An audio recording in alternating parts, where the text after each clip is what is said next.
چلیں جی، جنت جہنم سے واپس دنیا میں آ جاتے ہیں. اگین یہ عورتوں کے ساتھ جو زیادتیوں کا سلسلہ مولدین کہتے ہیں وہ ابھی جاری ہے، ان کے سوالات ختم ہونے کو نہیں آتے. وہ کہتے ہیں جی کہ مرد تو 4 شادیاں بھی کر سکتے ہیں، عورتیں نہیں کر سکتی. یہ بھی تو کھلا تضاد ہی لگتا ہے. نہیں، کیوں نہیں کر سکتی؟ تو بتائیں کیسے کر سکتی ہیں؟ جیسے مت کرتے ہیں. مطلب مرد at a time 4 at a time جی، تو سوال آ گیا. نہیں، کچھ چیزیں 4 شادیاں میں بتانے کی ضرورت نہیں ہوتی، واضح ہوتی. نہیں بالکل آپ کی بات واضح تھی، لیکن میں چاہتا تھا کہ آپ اس کو دہرائیں. بات واضح تھی. سوال یہ ہے کہ عورتیں 4 شادیاں کر سکتی ہیں کہ نہیں کر سکتی؟ کر سکتی ہیں. بہت ساری عورتیں 4 شادیاں کرتی ہیں، بلکہ 4 سے زیادہ بھی کرتی ہیں. ایٹ اے ٹائم کر سکتی ہیں یا نہیں؟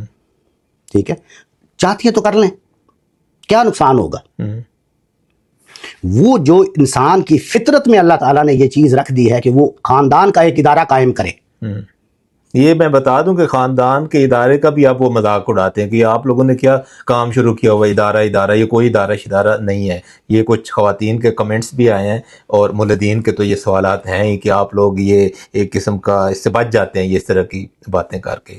تو یہ سارے سینیریو کو سامنے رکھ کے آج دیکھیں یہ بات تو تمثیلاً ہی بیان ہوتی ہے نا، ادارے کی بات. جی، لیکن یہ بات کیا وہ اس بات کا انکار کر رہے ہیں کہ انسان کا باطن یا انسان کے اندر، انسان کو جس فطرت پر پیدا کیا گیا ہے وہ فطرتاً یہ نہیں چاہتا کہ ایک خاندان کی صورت میں رہے؟ اس کا مطلب ہے وہ اس بات کا انکار کر رہا ہے کہ وہ ایک سماجی جانور ہے. نہیں تو خاندان کا تقاضا تو یہ ہے نا کہ ایک میاں ہو، ایک بیوی ہو اور ان کے بچے ہوں. بالکل ایسے. اب میاں صاحب کو تو اجازت دی گئی آپ 3-4 اور بھی لے آئیں. بالکل. عورت کو یہ اجازت نہیں ہے. اب آ جائیں اجازت پہ. پہلے میں وہ عورت والی بات مکمل کر لوں، پھر آپ کی اس اجازت والے لفظ پہ آؤں گا. بات یہ ہے کہ اگر عورت یک وقت 4 خامندوں سے شادی کرتی ہے تو جو بات اصل میں مسئلہ پیدا کرے گی اس کا کوئی حل نکال لیں تو کر لیں. وہ کیا ہے؟ وہ یہی ہے نا کہ آپ کا نسب جو آپ کی اولاد جو ہے اس کے لیے بات واضح ہو، اس کے لیے وضاحت ہونی چاہیے. اب چیزیں جیسے کلیئرٹی میں جا رہی ہیں، بہت ساری چیزیں اس کی طرف جا رہی ہیں نا، تو آپ دیکھیے گا کہ اس کے لوگوں نے حل نکالنے شروع کر لیں گے. اسی لیے اس بات کو موضوع ہی نہیں بنایا گیا. اب آ جائے دوسری طرف جو آپ نے اجازت کی بات کی ہے. یہ جو آپ دیکھیں نوشن ہے کہ اسلام میں 4 شادیوں کی اجازت ہے. ٹھیک ہے. یا ایک اور نوشن بہت عام ہے کہ اسلام میں 4 شادیوں کا حکم ہے. تو آپ ان دونوں کا ذرا تجزیہ کریں، ان دونوں لفظوں کا. اجازت ہے، حکم ہے. اجازت کا کر لیں پہلے. اس کا مطلب یہ ہے کہ اسلام سے پہلے غالباً 4 شادیوں کی اجازت نہیں تھی. اسلام آیا، اس نے آ کے یہ تو بات ہی غلط ہے. اسلام سے پہلے شادیوں کی کتنی شادیاں ہوتی تھی. آپ آج اسلام میں 4 شادیوں کا حکم ہے، اس کا تجزیہ کر لیں. بالکل غلط بات ہے. کہاں حکم ہے؟ بالکل نہیں ہے. یہ کہا ہی نہیں کہ 4 تو ہے قرآن میں کہ 3-3 4-4 کر لیں. وہ ایک خاص موقع کا ان کو ترغیب دلائی گئی ہے کہ چونکہ ایک غزوہ احد کے بعد کی آیات ہیں جہاں پہ بہت سارے یتیم لوگ ہوتے ہیں، ان کو مخاطب کر کے اصل مسئلہ بتانے گئے کہ یہ یتیموں کے بارے میں تم سے پوچھ رہے ہیں کہ کیا کریں. تو ان کا حل بتایا گیا کہ ان یتیموں کا وارث، ان یتیموں کے جو کیا کہنا چاہیے ولی کے لیے کہ کیا کیا جائے. بہت سارے لوگ شہید ہو گئے، عورتیں بیوہ ہو گئی، تو یتیموں کا سہارا کسے بنایا جائے، اس کا کیا حل کیا جائے. تو اس کے لیے یہ ترغیب دی گئی کہ شادیاں تو تم لوگ کرتے ہی ہو، تو اب تم ان عورتوں میں سے 2-2 3-3 4-4، یہ وہ الفاظ ہیں، 2-2 3-3 4-4 عورتوں سے جن سے تم شادی کر سکتے ہو ان کے ساتھ شادیاں کر لو، تاکہ مسئلہ کس کا حل ہو جائے؟ یتیموں کا. تو وہاں یہ کہ تعداد کتنی ہونی چاہیے ازواج کی، یہ سوال نہیں ہے. سوال ہے کہ یتیموں کا کیا کرنا ہے. تو کہنے کا مطلب یہ ہے کہ نہ یہ حکم دیا گیا ہے کہ 4 شادیاں کرو، نہ یہ اجازت مانی جا سکتی ہے کہ پہلے جیسے اجازت نہیں تھی. تو اگر یہ اجازت بھی نہیں ہے اور حکم بھی نہیں ہے تو سوال یہ ہے کہ تو پھر اسلام میں کتنی شادیاں انسان کر سکتا ہے؟ سوال یہ ہے. ٹھیک ہے. تو میں یہ کہتا ہوں کہ اسلام نے تعدد ازواج کو عنوان ہی نہیں بنایا، اس کو موضوع ہی نہیں بنایا. کتنی کر سکتا ہے، کتنی نہیں کر سکتا، یہ ہر انسان کی اپنی ضرورت ہے. وہ 1 شادی کر سکتا ہے، 2 کرنا چاہتا ہے، سماجی ضروریات ہو سکتی ہیں، معاشی ضروریات ہو سکتی ہیں، معاشرتی. اچھا پھر یہ کس نے بتایا کہ 4 ہی کرنی ہے، 5 نہیں کر اس سکتے؟ آیت سے مس انٹرپریٹیشن ہوئی نا. اچھا. کیونکہ اس میں 2-2 3-3 4-4 کے الفاظ ہیں. تو بہت سارے لوگ کہتے ہیں کہ 4 پہ اللہ تعالیٰ رک گئے ہیں، اس لیے 4 سے زیادہ نہیں کر سکتے. یہ بالکل مس انٹرپریٹیشن ہے. یہاں پہ تو ان کو ایک ترغیب دی گئی ہے. جیسے مثال کے طور پہ ایک بندہ ہے اس وقت، اس کی آلریڈی مثال کے طور پہ 4 شادی ہیں، مثال کے طور پہ. ٹھیک ہے. وہ 2 اور کرنے کی گنجائش رکھتا ہے. تو اس حکم کے مطابق وہ 2 اور کر لے گا, 2 2 3 3 4 4, جیسے ہم الفاظ میں کہتے ہیں 2 2 3 3 4 4 کر لو, یا 2 2 3 3 4 4 چیزیں یہاں سے لے لو. تو یہ ترغیب ہے, یہ حکم نہیں ہے. یہ رسالت محمد صلی اللہ علیہ وسلم اور ان کے صحابہ کو ترغیب دلائے گی. مسئلہ یتیموں کا ہے, یہاں پہ تعدد ازواج موضوع ہی نہیں ہے. تو میں یہ کہتا ہوں کہ پھر مسلمانوں یا اسلام میں وہ آخر کتنی شادیاں کر سکتا ہے, سوال تو یہ ہے نا. تو میں یہ کہتا ہوں کہ اس کو موضوع نہیں بنایا گیا. آپ 1 کرنا چاہتے ہیں 1 کریں, 2 کر سکتے ہیں 2 کریں, 3 زیادہ کرنا چاہتے ہیں زیادہ کر لیں, ٹھیک ہے. لیکن ایک چیز ہے جو آپ جس کو اللہ تعالیٰ بھی ایک جگہ پہ امر کے الفاظ سے کہتے ہیں نا, کہ ایک اللہ تعالیٰ کا حکم ہے اور وہ حکم اصل میں فطرت میں دیا ہوتا ہے. فطری طور پہ کتنی کرنی چاہیے؟ 1. وجہ کیا؟ آپ دیکھیں آدم علیہ السلام کے لیے 4 حوا نہیں پیدا کی اللہ نے. کر سکتا تھا نا, اللہ تعالیٰ چاہتے تو اللہ آدم کو پیدا کیا اور 4 حوا پیدا کر دیتے. تو یہ تھا وہ فطری تقاضا کہ ایک مرد کے ساتھ ایک عورت کو پیدا کیا, 1 حوا 1 آدم. تو اس لیے یہاں سے ہمیں پیغام ملتا ہے کہ میری فطرت کا کیا تقاضا ہے. اور ویسے بھی ہر سوسائٹی میں آپ دیکھ لیں, ایک مرد اور ایک عورت کے ساتھ جو خاندان, آپ نے خود بھی فرمایا کہ جو تشکیل پاتا ہے وہ اللہ تعالیٰ کی اس براڈر اسکیم کے عین مطابق کہ خاندان بن گیا, اس کے بعد بچے پیدا ہوں اور اسی طرح یہ جاری رہے. تو اس لیے ایک سے زیادہ, آپ یہ کہیں کہ ایک سے زیادہ شادیاں کرنے پر پابندی نہیں لگائی. کیوں؟ کیونکہ بعض اوقات ضرورت پڑ سکتی ہے انسان کو, بہت ساری ضروریات ہوتی ہیں. یہ تو ویری کرتا ہے نا, کیس ٹو کیس ویری کرتا ہے یہ مسئلہ. بہت سارے انسانوں کی ضرورت ہو سکتی ہے. بہت سارے انسان شادیاں کرتے ہیں کسی کو سپورٹ کرنے کے لیے, بچوں کو اڈاپٹ کرنے کے لیے. بہت ساری اور ضروریات ہوتی ہیں. بعض اوقات سیاسی ضروریات ہوتی ہیں, بعض اوقات معاشرتی ضروریات ہوتی ہیں, سماجی ضروریات ہوتی ہیں, وغیرہ وغیرہ, خاندانی ضروریات ہوتی ہیں. تو ان کو ملحوظ رکھتے ہوئے اس پر پابندی نہیں لگائی. لیکن یہ بات کہ اجازت دی ہے 4 شادیوں کی, یہ بات کہ حکم دیا 4 شادیوں, بالکل ٹھیک بات نہیں ہے. تو ٹھیک بات کیا ہے؟ اس کو موضوع ہی نہیں بنایا کہ کتنی تعداد ہونی چاہیے. تو مردوں کے لیے کتنی تعداد ہونی چاہیے؟ نہیں, فطری طور پہ البتہ 1 ہی ہونی چاہیے. اور میرے خیال کے مطابق سب سے کامیاب ترین خاندان جو بنتا ہے وہ اسی طرح بنتا ہے کہ 1 سے زیادہ نہیں ہونی چاہیے. لیکن اس میں کوئی رکاوٹ پیدا نہیں کی اسلام نے. اب اس سے 1 سے زیادہ کر سکتے ہیں. البتہ عورتوں کے لیے, جب آپ کا سوال یہ تھا, اگر 1 سے زیادہ ہوتے ہیں مرد ایک ہی گھر میں, تو پھر بہت سارے مسائل, وراثت کے جیسے مسائل ہیں, اولاد کے مسائل ہیں, اولاد کس سے تعلق رکھتی ہے, بہت سارے کمپلیکیشنز ہیں یہ والی. لیکن having said this, in complications کے بارے میں بھی کوئی رکاوٹ نہیں پیدا کی. یعنی یہ کہہ کہ باقاعدہ کہہ نہیں دیا کہ یہ نہیں ہو سکتا, جیسے وہ نہیں کہا جیسے یہ بھی نہیں کہا. تو آئی ہوپ کہ یہ بات واضح ہوئی ہوگی. ٹھیک ہے, امید کرتے ہیں کہ ناظرین کو بھی بات واضح ہوئی ہوگی. لیکن اگر کوئی اس سلسلے میں مزید سوالات ہیں تو آپ ضرور کمنٹ سیکشن میں رکھیں, ہم ملک صاحب کے سامنے پھر پیش کریں گے. ملک صاحب, شادی سے ہم طلاق کی طرف بھی آ جاتے ہیں. اگین یہ مرد کو حق دیا گیا کہ وہ طلاق دے سکتا ہے, عورت نہیں دے سکتی, کیوں؟ اس میں بھی دیکھیں میرے خیال کے مطابق غلطی اس بات سے لگتی ہے کہ مرد اور عورت اصلاً زیر بحث نہیں ہے. جیسے ہم نے پچھلی نشست میں غالباً یہ بات کی تھی نا کہ الرجال قوامون علی النساء. تو یہاں جو قوامون کے الفاظ ہیں وہ قوامون کے اس لیے ہیں کہ اس زمانے میں عرف کیا ہے؟ عرف یہ ہے کہ مرد قوامون ہوتے ہیں, مرد قوامون ہوتے ہیں, یہ عرف ہے. عرف سے مطلب یہ ہے کہ بالعموم ایسا ہوتا ہے, سوسائٹی میں ہمیشہ سے ایسا ہوتا آ رہا ہے, ٹھیک ہے. لیکن کل کو مثال کے طور پہ یہ چیز بدل جاتی. کیا چیز بدل جاتی ہے؟ ایک یہ کہ نان نفقے کی ذمہ داری عورت اٹھا لیتی ہے, ایک یہ کہ باقی اس پورے خاندان کو, اب میں ادارہ نہیں کہہ رہا ہوں کیونکہ آپ اس لفظ سے کرتے ہیں, خاندان کہہ لیں کہ اس خاندان کو, جو ایک خاندان بن رہا ہے, اس کی پوری ذمہ داری عورت سنبھالنے کے قابل ہے, کسی بھی وجہ سے سنبھال لی اس نے. تو اب وہی قوامون قیمات بن گئی, عورت قیمہ بن گئی, ٹھیک ہے. تو جب قیمات ہو گیا تو آپ سے آپ کی بات ہو جائے گی النساء قیمات تو رجال للرجال. یہ بات سمجھ گئے نا آپ؟ تو جس طرح یہ بات ہے, اسی طرح اب جو قوامون یا قیمات جو ہوں گے اس کے مطابق طلاق کا حق اسی کے پاس ہونا چاہیے. اچھا, یعنی اگر الرجال قوامون علی النساء ہے, جو کہ ہے, اور یہ اسلام نے قبول شروع نہیں کیا کہ یعنی ہزاروں صدیوں سینکڑوں سالوں سے یہی چلتا آ رہا ہے. اس کو میں عرف ہے نا, یہ ایسا ہی چلتا آ رہا ہے. آج اگر یہ چیز بدل جاتی ہے تو جو قوامون ہوگا, دوسرے الفاظ میں, یا جو قیمات ہوں گی, وہ حق اس کے پاس چلا جائے گا. کہنے کا مطلب یہ ہے کہ اگر کل کو, مثال کے طور پہ کل کو کسی وجہ سے عورتیں جو ہے وہ یہ چیز پلٹ جاتی ہے, عورتیں گھر سنبھال لیتی ہیں جیسا کہ سنبھال رہی ہیں, اب نظر آ رہا ہے نا, سنبھال لیتی ہیں, وہ خاندان کو چلا لیتی ہیں, وہ اپنے ایک اس ادارے کو, پھر میرے منہ سے نکلنے لگا تھا, لیکن خاندان کے اس ادارے کو بہرحال وہ ایک سربراہ کی حیثیت سے آ گئی ہیں. حق بھی ان کے پاس چلا جائے گا.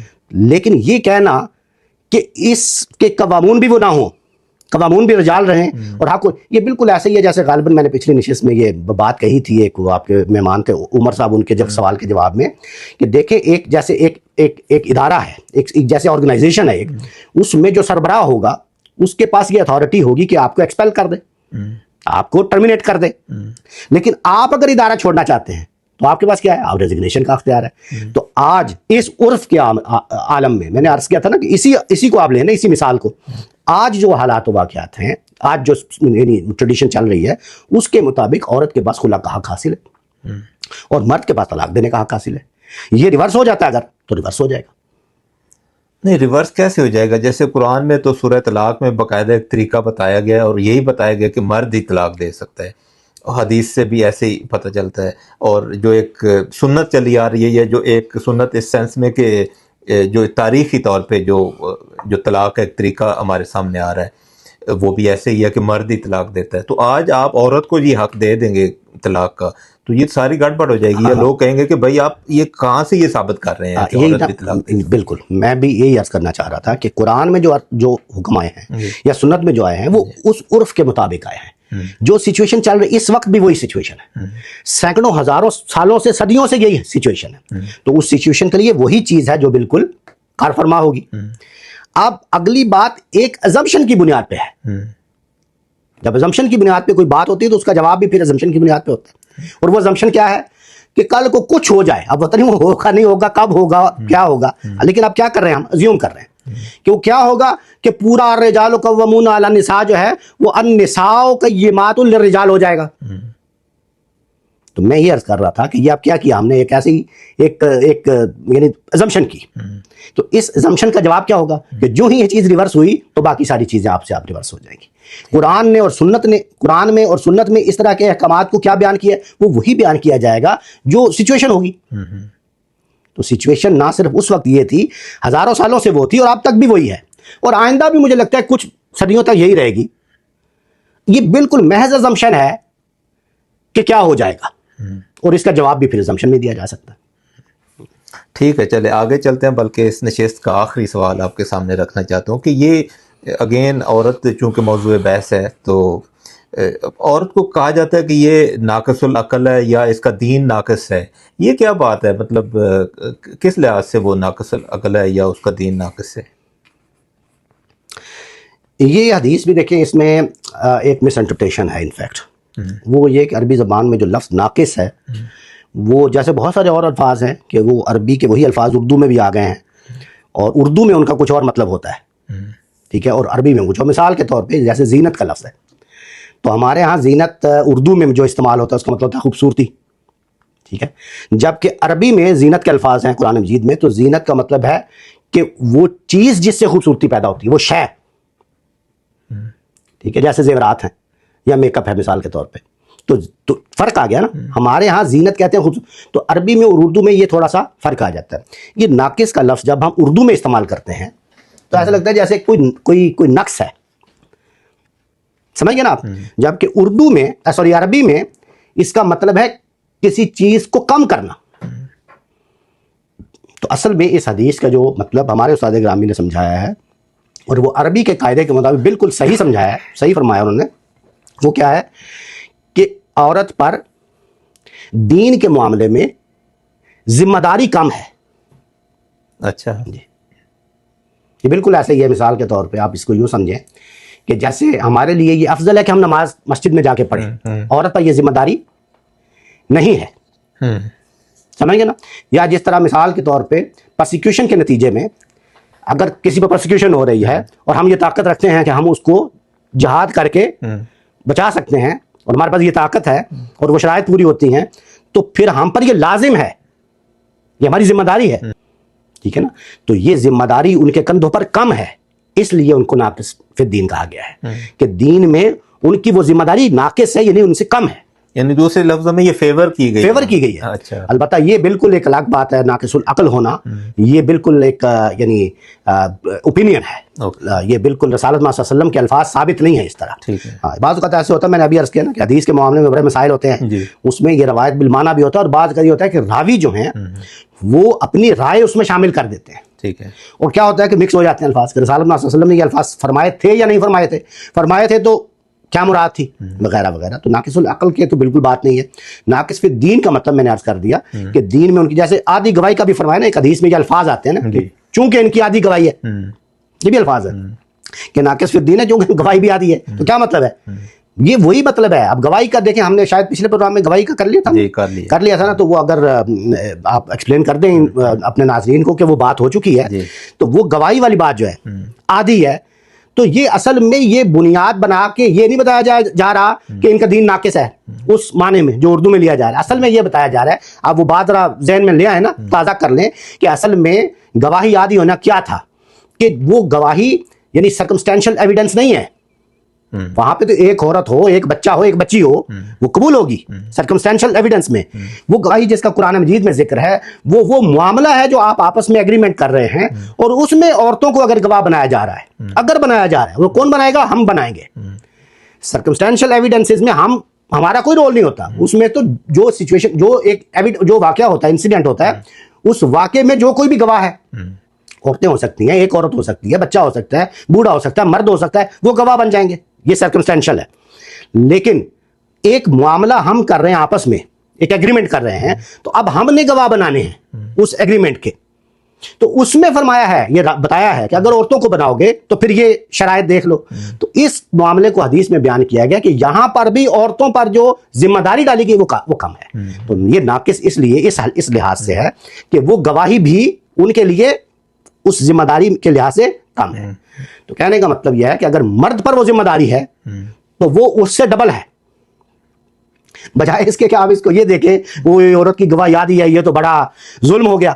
کہنے کا مطلب یہ ہے ان پر وہ ذمہ داری آدھی ہے, اور مرد پر وہی ذمہ داری کیا کہ کل کو مثال کے طور پر نزا ہو جاتی ہے, اس ایگریمنٹ میں مسائل پیدا ہو جاتے ہیں, عدالت میں جانا پڑتا ہے, 100 طرح کے دھکے کھانے پڑیں گے.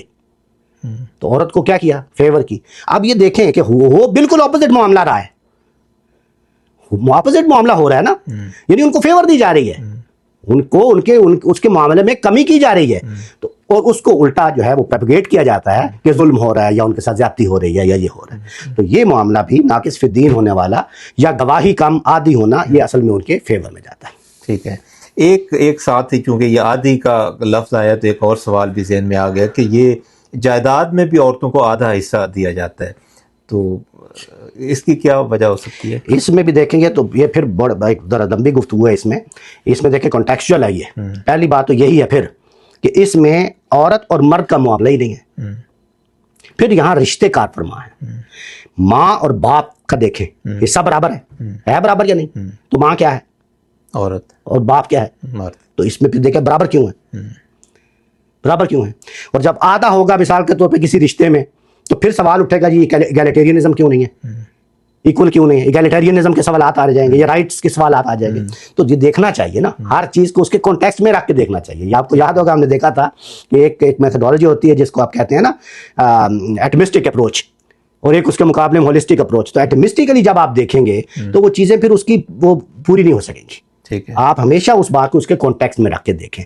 تو یہاں پہ بھی جو اللہ تعالیٰ نے وراثت کی تقسیم کر دی ہے وہ اس لیے کر دی ہے, اگر آپ کے پاس 1 منٹ 2 منٹ ہیں تو میں اس کو ایکسپلین کر دوں. وہ یہ ہے کہ جب اللہ تعالیٰ فرماتے ہیں, اللہ تعالیٰ جب شریعت کے کوئی احکامات دیتے ہیں نا, ڈیوائن ڈائریکٹیو, تو اس میں لازم کیا ہے چیز, وہ یہ ہے کہ اللہ تعالیٰ شریعت, دیکھیں شریعت آپ کہتے کس کو ہیں, پیش ہی کب کی جاتی ہے؟ شریعت کے احکامات صرف وہاں دیے جاتے ہیں جہاں انسانی عقل کے بحثیت مجموعی کوئی غلطی کھانے کا امکان ہوتا ہے. انسانی عقل کے بحثیت مجموعی کوئی غلطی کھانے کا امکان ہوگا, اور کون بتائے گا؟ خود خالق. تو غلطی کھانے کا امکان ہے, وہاں پہ اللہ تعالیٰ اپنے نبیوں اور کتابوں کے ذریعے سے جو حکم دیتے ہیں اس کو شریعت کہتے ہیں.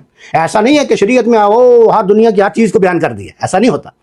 صرف چند احکامات ہوتے ہیں, اور وہ وہی احکام ہوتے ہیں کہ اصل میں تو تم اپنی عقل سے کام لو, اور جہاں عقل نہیں چل سکے گی، خالق کو پتہ ہے کہاں نہیں چل سکے گی یا غلطی کھا سکتا ہے، وہاں شریعت کے احکامات، یہ بات واضح ہوئی. اب آگے دیکھیں، جہاں پہ وراثت کے احکامات دیے گئے ہیں وہاں اس بات کو بالکل واضح طریقے پہ بتا دیا گیا ہے کہ لا تدرون، تم نہیں جان سکتے ہو.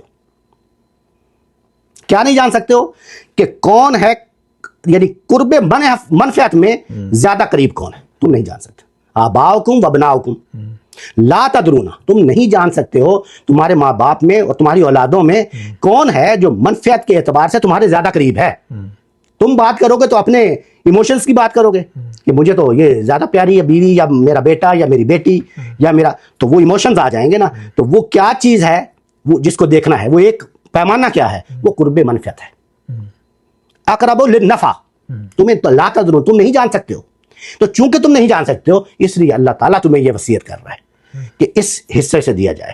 وہ جو حصے بیان کیے گئے ہیں وہاں بیٹے اور بیٹی کے الگ حصے ہیں، یعنی بیٹے کو بیٹی سے دگنا دیا جائے گا. اب یہاں مرد اور عورت نہیں ہے، یعنی مرد کا اور عورت کا مسئلہ نہیں ہے، اس بات کو انڈرسٹینڈ کریں. جب ہم بات کرتے ہیں تو بالکل دو ٹوک اور مطلقاً یہ بات کر دیتے ہیں کہ مرد اور عورت کا مسئلہ ہے، عورت کی گواہی آدھی ہے، عورت کی وراثت آدھی ہے، وغیرہ وغیرہ. جبکہ یہاں ہر چیز کو اس کے کانٹیکسٹ میں رکھ کے دیکھنا چاہیے. یہاں پہ رشتے ہیں، اور رشتوں کے معاملے میں بھی اللہ تعالیٰ نے فرما دیا ہے کہ چونکہ تم یہ نہیں جانتے ہو اس لیے میں تمہیں وصیت کر رہا ہوں. تو بیٹے اور بیٹی کے معاملے میں فرمایا کہ بیٹے کو بیٹی سے دگنا ملے گا، جبکہ ماں باپ کے بارے میں کیا، ان کو برابر ملے گا. تو اس لیے اس چیز کو ملحوظ رکھنا چاہیے. یہ بات درست نہیں ہے کہ عورت کو وراثت میں کم حصہ ہے یا یہ ہے، نہیں، عورت نہیں ہے. وہ اس رشتے کے اعتبار سے اللہ تعالیٰ کے حکم کے مطابق یہ ترتیب دی گئی ہے. کیوں دی گئی ہے وہ میں نے ساری وضاحت کر دی. ٹھیک ہے ملک صاحب، تھینک یو سو مچ. خواتین و حضرات، آج اپنے کمنٹ سے ہمیں بتائیں کہ آپ کو پروگرام کیسا لگا، اور اگر کوئی مزید سوالات ہو تو کمنٹ سیکشن میں لکھیں، ہم ملک صاحب کی خدمت میں پیش کریں گے.